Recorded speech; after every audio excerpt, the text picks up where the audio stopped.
It's the county conversation, and this week we are looking into the England Lions. They are playing as we record, or they just finished. It's about 7 p.m. We basically want to understand, what is the England Lions? What does it do? What did it do? And what will it do? And to help answer that question, joining me, your host, Cameron Ponsonby, and as ever, Nick Friend. We've got the man who has played more matches for the England Lions than any other, with 49 appearances, 2,500 runs, a high score of 242 not out. We have Mr. James Taylor. James, thank you for joining us on the show. And I just want to take you straight back to that day of 242.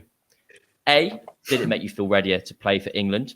And B, do you think it made other people believe the same? And also, more to the point, double 100. How good? I was going to say, proper hard volley question that is. You know Taking what? back the happiest moment of your career. Well, Yeah, exactly. Let's go. I want to hear about 200. I like it. Thank you for the heavy build-up as well, guys. It's a pleasure to be here.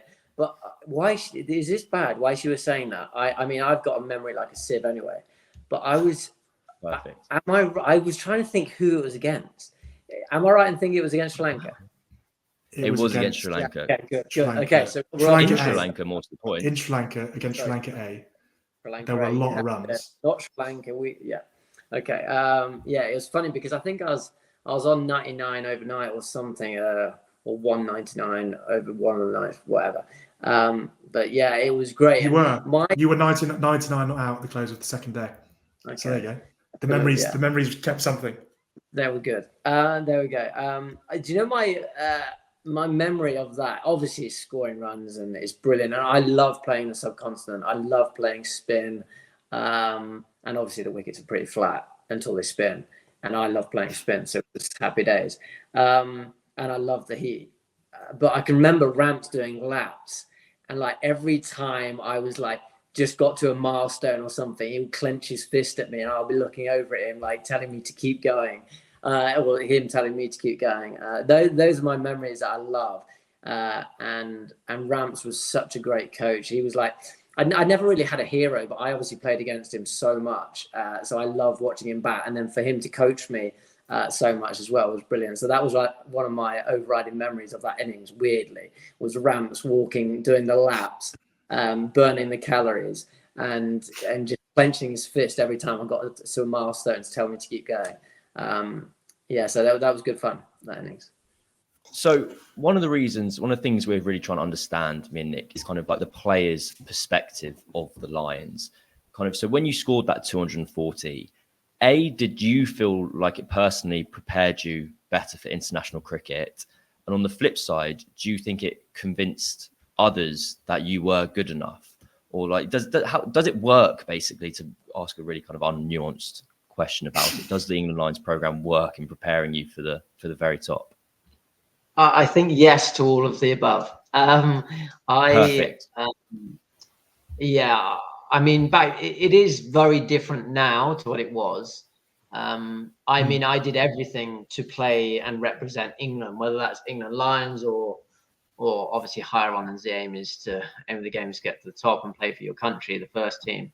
But the closest to doing that, and the next step on the ladder before, is by going through England A/England Lions. You get to play all around the world. You get to play so often. When I play for England Lions, you play against the first team, as in, like, let's say West Indies first team, Australia first team, or Sri Lanka first team, especially when they tour. So you do play against some outstanding teams, and obviously that is as good a level as you can play without playing for England. So in that respect, you're playing the best opposition you possibly can do. So one, test yourself, but also show the selectors or the country, whoever it might be, that you're a decent player and you're ready to play international cricket. So in that respect, I did everything I possibly could to play for England Lions, because I thought that was the next step I would need to do before playing for the first team. And also you get to play in the conditions that you would if you played on an England tour. I was so lucky to play on so many England Lions tours, because I couldn't have been better prepared to play for England when I did play for England. Honestly, I played in so many different conditions, flat wickets, wickets with pace, wickets with bounce, wickets that spun, just that allowed me to be ready and equipped to play Pakistan in Sharjah on a ragging wicket, I was comfortable. Coming up against some of the best spinners in the world, I was ready to play. I'd literally done everything I could have. Ultimately, I wish I hadn't have played so many games for the Lions and I played more for England. Yeah. But I couldn't have been more ready to play for England purely because of the England Lions program and the amount of experiences I got under my belt to prepare me to play for England. And that's what I always say to people. Just get as many experiences under your belt as you can, because you never know when you can learn. And like, it's a bit mad saying this, and this doesn't happen now, but when I was playing Test cricket, I was also playing club cricket because I was a big believer that you never know when you can learn. I never know when I can get confidence with a certain shot, or I never know whether I can learn from a certain surface that I might get in club cricket. I was quite open-minded and always willing to learn and love learning. So a big believer in getting as many experiences as you can under your belt. And that's what the Lions did for me. And I was ready to play. And as best as equipped as I possibly could be when I did play for England, again, when I was 24, because obviously I had a shed load more experience under my belt. When I pitched this to you yesterday, I think I sort of described you as like the James Milner, as in the most caps. He was. I'll take that. Incredibly boring. Well, no, but in the sense that Milner is the most capped England under 21 footballer by a mile, and we dug out a quote earlier from him, and it's not a groundbreaking quote, but I don't know. I essentially wonder if this is how you felt. Like he said, so this is him after he made his England senior debut. He said, I was just desperate to get out there. I want to make an impact. I'd waited a while, so I was more than ready to make that debut. It's a very competitive England midfield, but that is what we want. And essentially, like, you weren't, as you say, you weren't old, but you were stuck behind a very good top 5, top 6, very established top 6, particularly in the Test side, sort of 11-12, and then I guess even when you came into the ODI side, it was the start of the 15-19 regeneration. Like, did you? Well, I think it was you played 6 blocks of Lions cricket, so 6, but before you made your England senior debut, so essentially 6 tours, opportunities, series, whatever. Like, does that resonate? Like, yeah. I get where you're going. I might put a spanner in the works, and I played for England when I was 20 or 21. Initially, that's what people forget. I played when I was. Is this the ODI and the ODI and I might have played an ODI when I was 20, or I was certainly 21. But I played Test cricket when I was 21. So for me, that's still relatively young. But I only had a couple of Test matches, then had a bit of time away, and then came back. And obviously, like you're saying, I was super prepared. I couldn't have been any more prepared. But I thought at the time I was ready to play Test cricket, and it was right. I was averaging 50 odd in domestic cricket. I'd still played quite a bit. And I also played Lions cricket from when I was 19. So I'd also done a few years with the Lions by the time I played, or a couple of years by the time I played Test cricket. But then obviously by more experience under my belt and playing a shed load more Lions cricket, when it was time to come again, when I was 24, is what you're getting onto, Test cricket and then ODI cricket, I literally couldn't have been ready, and I was comfortable. I like playing international cricket when I first played. Obviously, I was incredibly nervous. You don't know what to expect. When I came back, I was just excited and ready to show off because I'd done everything I possibly could have to be prepared for that moment. Was there an impatience element as well? Like, I guess, like, the 49 game thing, I don't know, is it a badge of honour? Like, or you've scored more first class runs, more list A runs, played more games, scored more hundreds than anyone else who played for the Lions. Like, I guess on one level, lovely to have all those things, but I don't know, like the other side of it, I think you joked when I said this yesterday, like that, like it's that graduation thing, isn't it? Like, I don't know, like, is it like a nearly mad thing, or is it a, do you know what I mean? Like, is it a badge of honour? Well, it looks like a nearly man thing when a man retires when he was 26. Like, do you know what I mean? Because I would have played a shed load more times for England. And so, I wish I'd graduated a little bit sooner from the Lions program. But In the context of a normal career, it was we actually, also let's put in context as well, because let's think about the team that I broke into when I first played. Alistair Cook, Andrew Strauss, Jonathan Trott, Kevin Peterson, Ian Bell, Matt Pryor, me, Swan, Anson, Broad, Bresnan, Finn. Like, do you know what I mean? It was a steady team, and not many of those batsmen only just came into the team. Then they'd been playing for 10 years, and it was one of England's greatest ever test teams. So I had a few players ahead of me that kind of, I was going to say, stunt my growth. But yeah, certainly halted me and didn't allow me to progress quicker. So there is a little bit of context rather than me just not being good enough to play sooner. And I always thought I was ready and I could have played a lot sooner and a lot more, but it obviously wasn't meant to be. There were some great players ahead of me. You only pick somebody if there's somebody better to come in the side, and obviously those guys were England's greatest.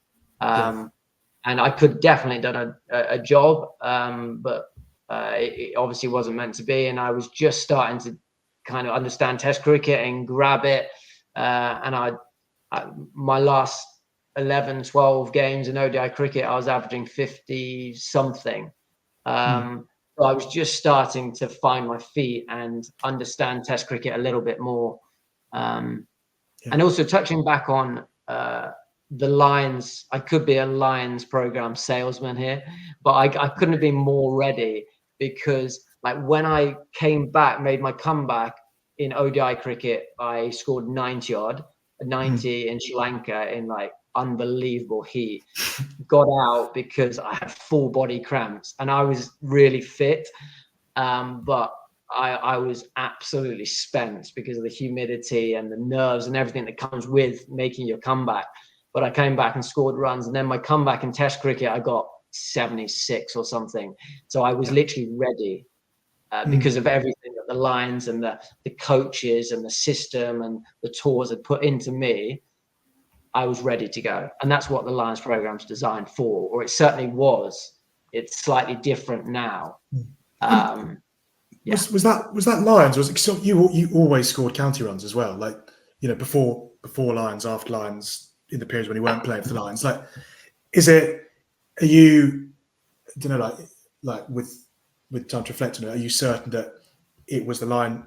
I don't know, like which way, was it like, it's quite chicken and egg, I guess, isn't it? Like, were you scoring more runs at county level because the Lions, or were you scoring more runs with the Lions because very well you're playing at county level? Like, was it, or is it all of the above at once? Yeah, I think all of the above. If you're a good player, you'll score runs in whatever conditions, whatever thrown at you.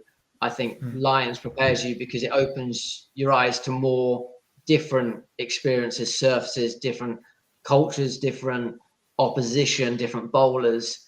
Also prepares you for a little bit more scrutiny, exposure. Nothing ultimately prepares you to playing international cricket with all the added razzmatazz around it, but you do everything you can. You can only score runs and achieve with what's put in front of you. And the Lions is as good as you could possibly do. So I think it was a combination of runs in domestic cricket, but also being exposed to lots of different things that you can't get in county cricket. Like, as a selector, you think about what does international cricket bring? It brings extreme. So extreme pace, extreme spin. Do you have the ability to play them? And that's what probably I was better at. I was better at facing, believe it or not, I was better at facing quicker bowlers, more pace, more bounce. That suited me, and more spin. That suited me. Whereas domestic cricket, I didn't like it when somebody would just hit my knee roll and hit the top of off bowling 75 mile an hour. That was a way bigger challenge for me than it was to facing somebody quicker. But if you're a good rounded player, you can do both. So that's why domestic cricket's great for that. And also Lions expose you to other things. Can I ask, what's your kind of motivation when playing for the Lions? And more to the point of kind of, is it communal or individual? Because I remember seeing footage of the Lions earlier this year playing against Afghanistan, and Shoaib Bashir, it's like a shaky fixed camera. They're trying to bowl a team out, and Bashir gets a wicket and they go mad. there's huge celebrations, and I couldn't quite believe how invested they were as a team, especially in an environment where I could imagine it's almost like County Twos cricket, where that people are there to score their runs, take their wickets, and impress on an individual basis. How did you find it? Did you feel you were there on show as James Taylor, or were you part of the England Lions team? That's a great question, because the Lions is a tough one, because ultimately it's about breeding the next individuals to step up to England. And I tell you what, it is really, because I captained the Lions a lot as well from a young age, and it's a really hard one to captain, because it's not your team, it's just a team that's been brought together. Whereas if you're captaining your county, you're all invested for a period of time, and that togetherness is different. But I've played on some great tours where we've had a really good team spirit, and that's not unique, but it doesn't obviously happen all the time. But it's a funny thing, if you have a younger squad, I believe it potentially could be about more individuals. But as you grow older and get more experience under your belt, you realize that you can't do anything about what somebody else does. And it's a lot healthier when you stop worrying about somebody else. I was there as a younger guy, always worrying about the guy next to me or the guy behind me, which obviously spurred me on, but it's not healthy, because you can't do anything about what other people are doing, and you can't control that, but you can only control what you're doing. But the best teams I've been involved in, we've tried to create a team spirit and a bond between us to fight towards something, a common goal. And then within that, your individuals will perform. And also you realize, as you get a little bit more experience, individuals go further when the team's doing more, and achieving more. And then you get noticed more when a team's winning. But you only kind of realize that as time goes on and you get more experience. So I've been in lots of different Lions teams where it is all about individuals, and ultimately that's the goal of the Lions, to get individuals to play for England. But then I've been in great teams that have had great coaches and good captains that have competed as a team, and then individuals succeed through that. And you mentioned something earlier where you're like, that's what kind of the idea of preparing people for the top and getting all these experiences. That's what England Lions cricket was then. You said it's kind of a little bit different now. Like, how do you view it now? Yeah, do you know what's changed everything is franchise cricket. Because players are playing franchise cricket instead of playing for the Lions. Like, that was never a thing when I played, obviously because there was less franchise cricket for starters. So the grounds changed, the dynamics, the lay of the land's changed massively. So I understand that. But when I was growing up, it was everything to put on the three Lions, whether it's Lions or England. The only way you get through to England, you didn't miss a step. Like, it rarely ever happened. There was players playing for England that didn't play for the Lions. That rarely ever happened. But now it might, because of different exposures, different avenues into international cricket via franchise cricket, or county cricket doing exceptionally well. Just things have changed, and look at the individuals making their debut, first class debut in this game. I mean, that would have never been a thing. Maybe one individual in the Lions side, for experience and exposure, and have a look at him getting in the group and see what he's made of. One guy might make his debut once in a blue moon, but to have a number of guys in the Lions, just things have changed. But that's exciting at the same time. That's what this new England group is about, and exposing youngsters and getting them in quickly. And it's exciting at the same time. So things are just very, very different. You mentioned there, kind of, you've had some great tours with the England Lions. And now me and Nick were doing our research ahead of today, and we were just going through your matches, basically. And we stumbled across this Wikipedia page where it was like, the West Indian domestic season. Yeah. But it turned out to be true. I'm obsessed with this. The 2011 West Indian domestic season just had the England Lions in it.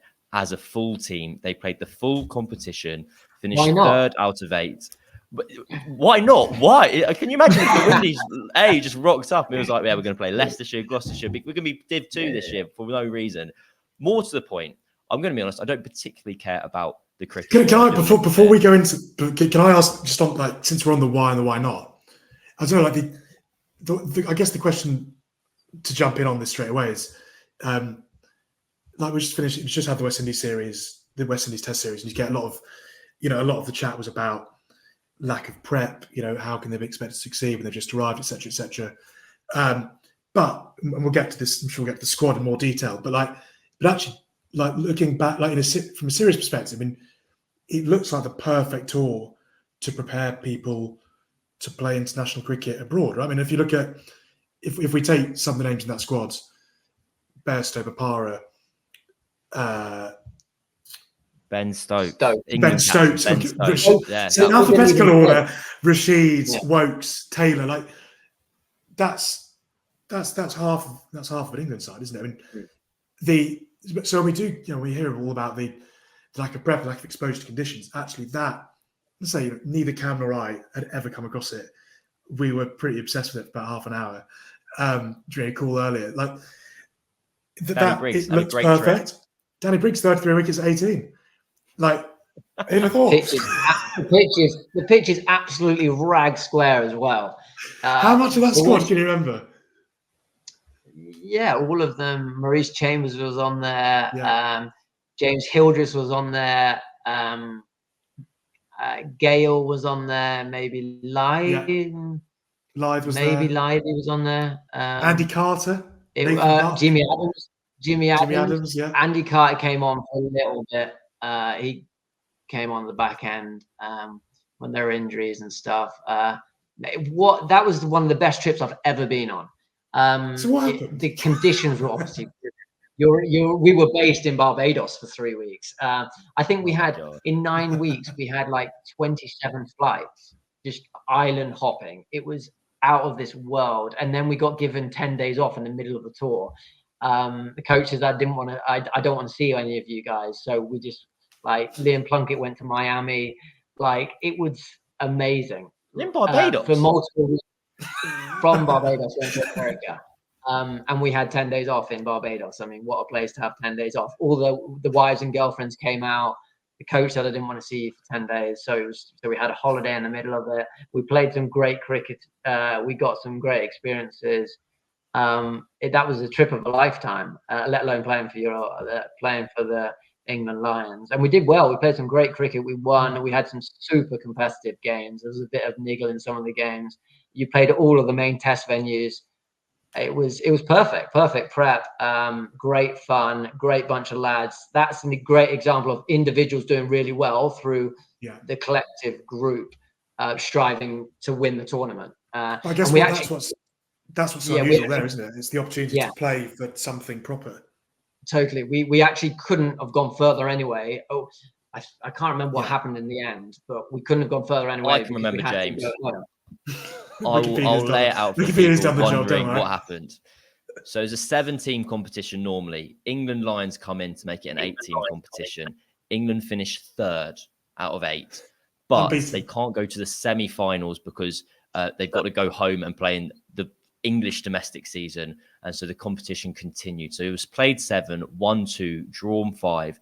The match against Barbados, it's a proper team. It's like Jason Holder, Shane Dowridge, Craig Brathwaite, Shannon Gabriel, I think might have been playing for Barbados. And it looks like proper serious cricket. And as you mentioned, Ben Stokes wasn't getting in the team. What happened in that game? What happened in that game? This was also I wanted to mention it. I can't quite remember. Someone called James Taylor, I imagine it's the same one, got 186, I believe, bottled a double 100. He hadn't been to Sri Lanka yet, so he didn't know how to quite get over the line. Got an unbelievable ball. Yeah. You batted for 10 hours and 417 balls for that 186. I just got my head down to the side, did what I needed to do. Yeah. It was funny. I'm not sure if you guys have come across Kirk Edwards, and I kept in touch with him. He did exactly the same. And he did exactly the same for the West Indies. And it was a flat pitch, ragged, bit of bounce. It was just a great opportunity to bat because it was great because they batted for so long. I think first innings, did they? Or did we bat first? Something like that. No, I've now lost the scorecard. So I've got it. Don't worry. Can't remember. They batted first. Batted for 144 overs. Yeah, got 470 odds. Perfect. Just get your head down. Just bat all day. It was a perfect situation for me. But that was a great example of having an opportunity to play in different conditions against a really good attack at a test venue that you might play at in years to come. It was an amazing trip. What was that like as a group when you get the message, we're going out, or you land more to the point, you're like, we're just playing a season in the Windies domestic comp? Like, that's surely quite surreal and exciting as a 21-year-old. What was it like? I actually don't care about the cricket, apart from your 180, which is obviously amazing, and congratulations. Like, what was it like off the pitch? How much fun was it? Well, just imagine being in Barbados and St. Kitts, Nevis, Jamaica, Trinidad, Guyana was a different experience. Dominica, literally these islands, what opportunity of a lifetime to tour the West Indies, let alone play cricket in the West Indies against some good opposition and strive to play for England through doing well on this trip. Great bunch of guys, really good. We had some really experienced players as well. We had a great coach. Mick Newell was very super relaxed, perfect for that trip. Cricket was good. Coaches were good. Players were a great group. Well led. It was literally a perfect trip as a 20-year-old. I think I was 21-year-old max. But what made it that winter even better, we'd just come off a 5-week tour to Australia. And that was like, imagine going to Australia and then the West Indies in your winter. How was that for you? It was absolutely perfect. So yeah, the whole experience was brilliant with a great group of guys. And you made friends for life as well. Like mine and Chris Wokes's wives met for the first time on that trip. They're each other's bridesmaids, best men. Like you made friends for life. And so many great experiences other than, like you say, other than cricket. Can I ask on a cricket standpoint on that trip, and just got this up now while you're talking about it. Now, you say you had a very busy winter, you got Australia, then you've gone straight into the summer, played every game going. You had the best season of your career, so rebel-wise, and you scored 1,600 runs in first-class cricket and averaged 60-odd in List A stuff. Like these days, I mean, obviously it's a very busy schedule, but I guess you get a lot of people saying don't do all of that with your winter and then play a whole summer. Like, did that work because you were 20 and you had all this momentum and you were just able to carry it through, or like? Because I guess one of the reasons we don't have that many tours of that length and then go straight into domestic summer is because I don't know, because like a fear of the opposite. Yeah, but like back then we did it every winter, and that is the reason why we did it every winter and every summer. That's the reason why I didn't really play another game into my 26th year. So I retired when I was 26, but I hadn't really played another game. So everything, all of these numbers were up to when I was 25. I played 140 first-class games by the age of 25. That's like mad. That wouldn't happen these days. And I would never take it back. I loved it. Like when you're on a roll, just keep rolling. And I had some great people around me, some great coaches that enabled me to score runs and set me up to score runs. So when you're going well, you just need to keep going. And that's why domestic cricket in England's brilliant when you're doing so well, because the games keep coming thick and fast and you inform and you make the most of it. But when you're up against it, when you've got technical issues and not scoring runs, county cricket's serious grind and it's tough work and it's mental. As in, it's really tough to keep going and keep being positive and keep trying to improve. And it's a mental grind. So it does get really tough. But obviously, I was very lucky for a period of time that things went really well for me in the winters and then in the summers. And yeah, what great opportunities to bat, do what you love, keep learning from the people that you're around.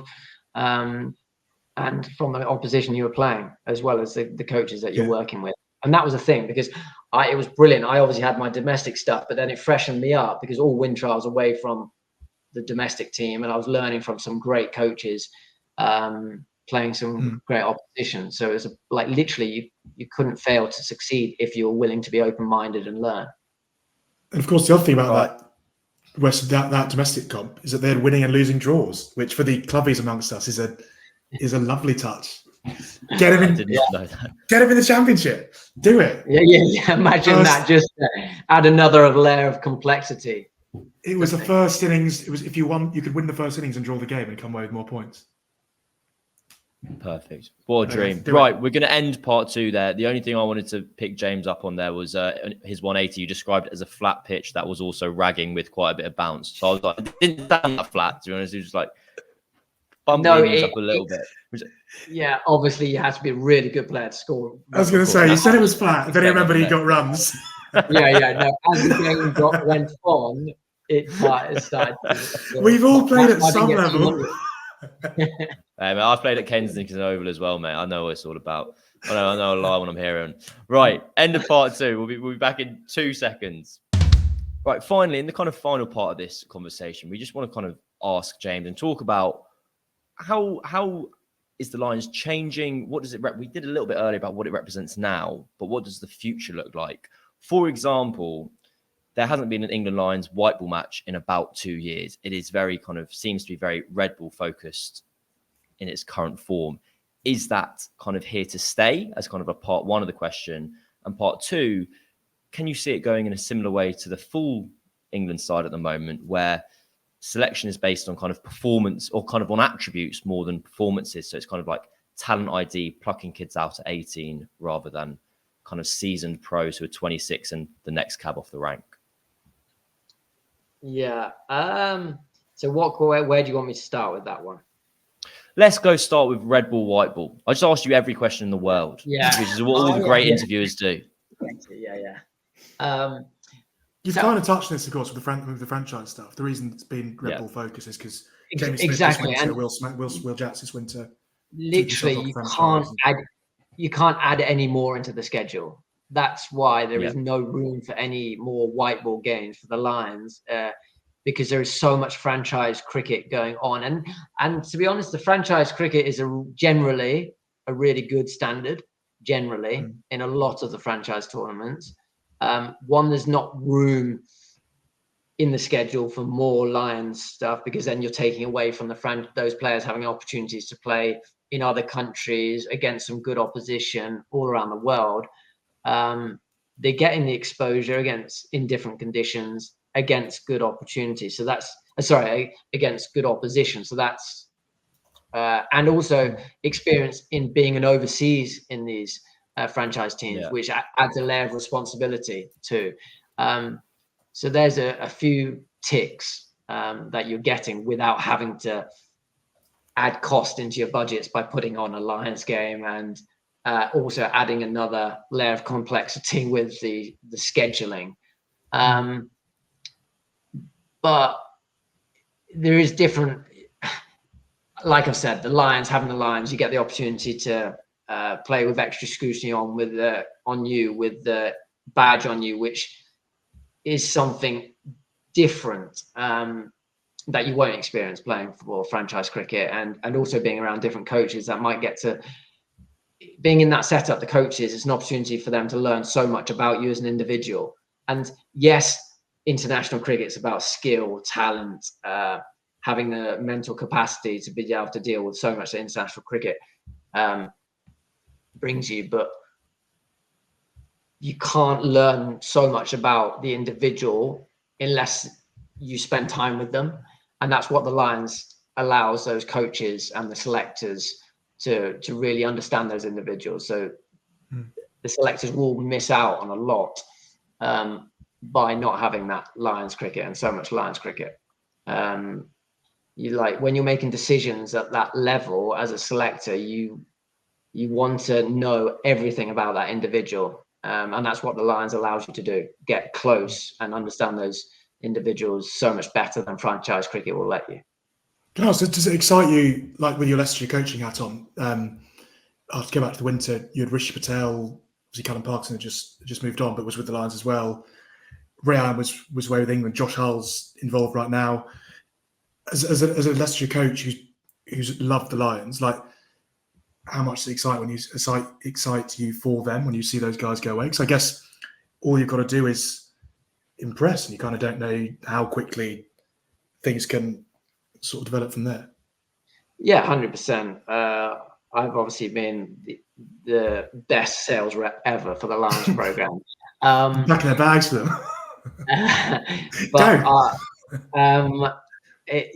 I'm excited, especially when you work so closely with players like, as a batting coach with Rishi, and you see Callum Parkinson, Rahan. You know what opportunities that lie ahead if they get their head down, work incredibly hard, show their best sides. Basically, you know that it's not far away, the higher honours, if you do something really well in those environments. And now we've seen it's so much about character. If it's what they like, you can go a long way. Look at Rahan Ahmed. He is obviously super talented, but he's played a handful of games before he played for England in domestic cricket. That's like unheard of. But because of the regime, McCullum and Stokes, they loved his character. And I think any other captain-coach relationship, he might not have potentially gone as far. But he's super talented, great player. And he's very confident. And in that environment, you need to thrive. You need to be incredibly confident. But he's confident in a nice way. And his family have obviously done a brilliant job with him to be where he is now at such a young age. And that's what the guys like. They like characters in their group.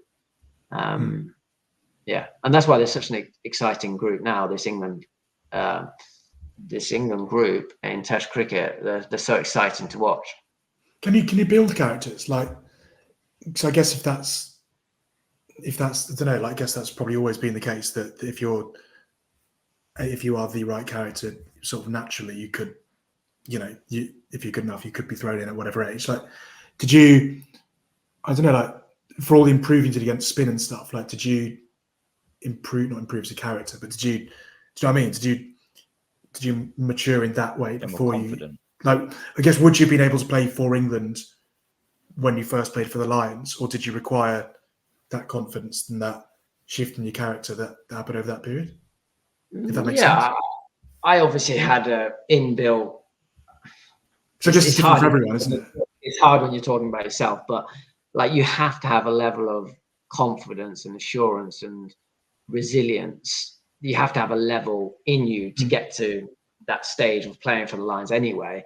But then where do you get confidence from? Through training, through experiences, through different learnings. And like I've already said, for the last however long, that I gained so much confidence through those experiences in different conditions against different oppositions, performing against first team international attacks consistently over a number of years. That's where you get your confidence from, is through experiences. Was there one that made you feel like you cracked it? Like, was there one, like, one oppo that came up against the Lions, we went, well, actually, that's a, gun attack, and I've coped and churned out 100, whatever?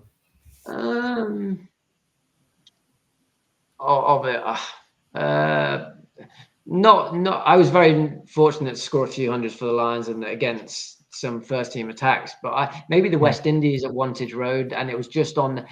I also believe you learn a lot about individuals' characters when they do it. So, like, if they perform on TV when you're playing domestic cricket, or when there's a spot up for grabs, who scores runs?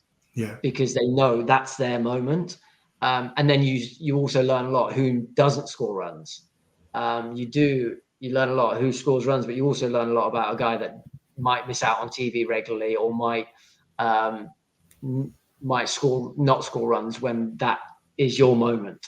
And I can remember there was a spot up for grabs, and I scored 100 against the West Indies. It was their first team attack, and it was happy days at Wantage Road. They were just flapping it in at me, trying to hit me on the head, and I was just happy hooking. And there was some good bowlers then. I think Fidel Edwards. I've got it here. Edwards, Rampal, Roach. Yeah, exactly. Roach was bowling nicely as well, and Wantage Road has good pace and bounce as well. That's why it's a great place to bat, and it suited me. And there was a spot up for grabs. And actually, weirdly, I didn't get picked. Johnny got picked ahead of me.